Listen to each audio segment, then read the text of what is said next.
Hello student.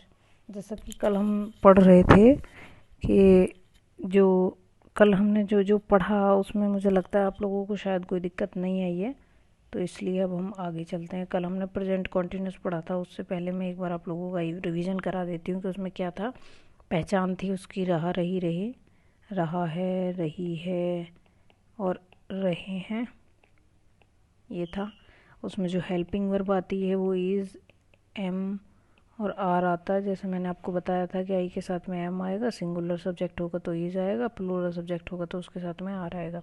ठीक है। और जो सिंपल सेंटेंस होता है उसको बनाने का जो तरीका होता है वो तो है subject plus helping verb plus में मेन वर्ब और प्लस में ऑब्जेक्ट। हमने यहाँ तक पढ़ लिया था। ठीक, अब मैं पेन चेंज करती हूँ और दूसरा मैं आपको बताती हूँ कि दूसरा क्या करना है हमें। देखिए, अब ये था सिंपल सेंटेंस का फॉर्मूला कि सिंपल सेंटेंस बनाते कैसे हैं। अब देखते हैं आज हम नेगेटिव सेंटेंस का। जैसे कि मैंने आपको बताया था कि एक, जैसे प्रेजेंट कॉन्टिन्यूअस है तो इसके चार होते हैं ना, चार पार्ट होते हैं। उसमें एक होता है सिंपल, एक होता है नेगेटिव, एक होता है सिंगल इंटरोगेटिव, एक होता है डबल इंटरोगेटिव। तो वैसे ही अब हमने कल सिंपल पढ़ा था तो आज बारी है नेगेटिव की। नेगेटिव पढ़ते हैं आज हम।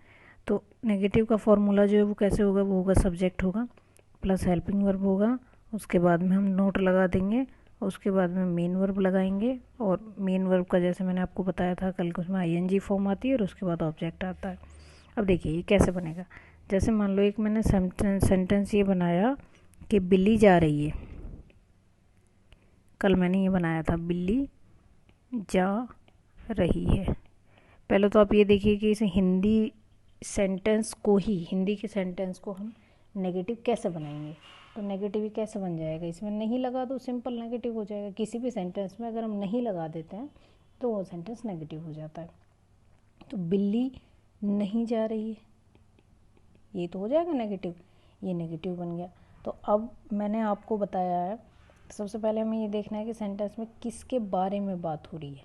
किसके बारे में बात हो रही है, जिसके बारे में बात हो रही होती है वो होता है हमारा सब्जेक्ट। तो इसमें बिल्ली के बारे में बात हो रही है तो बिल्ली क्या हो गया, कैट हो गया। ठीक है।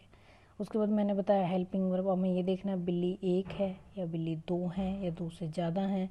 तो बिल्ली, एक बिल्ली जा रही है तो इसके साथ में लगेगी helping verb is.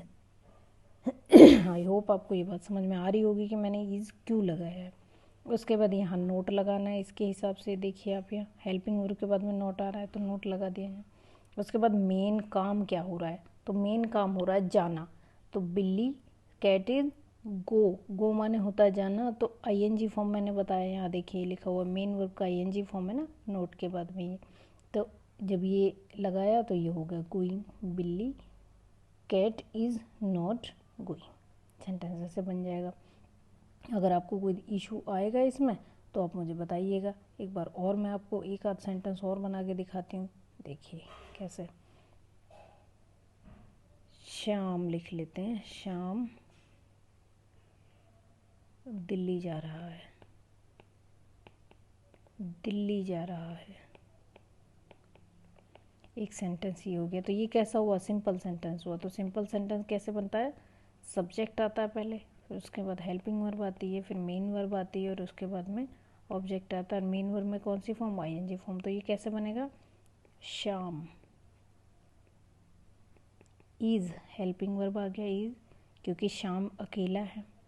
Main verb is, जाना, काम जाना हो रहा है मेन काम इसमें, तो गोइंग हो गया, क्योंकि गो माने जाना, आईएनजी फॉर्म लगना है इसका। बाकी जो बचा ऑब्जेक्ट होता है वो, तो बाकी क्या बच गया, दिल्ली, गोइंग टू दिल्ली। अब मुझे इसी सेंटेंस को अगर नेगेटिव बनाना है तो मैं कैसे बनाऊंगी, शाम दिल्ली नहीं जा रहा है। सिंपल बन गया ना, शाम दिल्ली नहीं जा रहा है। देखिए यहाँ लिख देती हूँ मैं, इसको नेगेटिव बनाती हूँ, शाम दिल्ली नहीं जा रहा है लिखेंगे।